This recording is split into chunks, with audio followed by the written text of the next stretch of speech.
Since the update, are you having trouble logging in?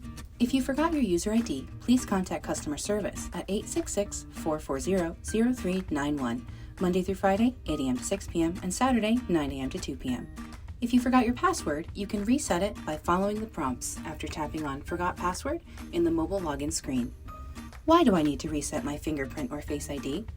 Online banking and mobile app updates may affect your current biometric setup or fingerprint and facial recognition. You may need to log in using your user ID and password.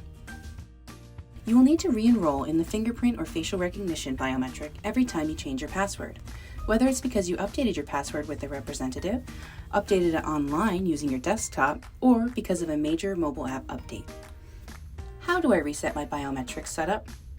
First, log into the Ulster Savings Bank app with your user ID and password. Then tap the profile icon in the bottom menu. Tap Fingerprint/Facial Enrollment. On the Fingerprint/Facial Authentication Enrollment screen, type in your device name, online banking user ID, and password. You will receive a message letting you know your device has been enrolled in your biometric of choice.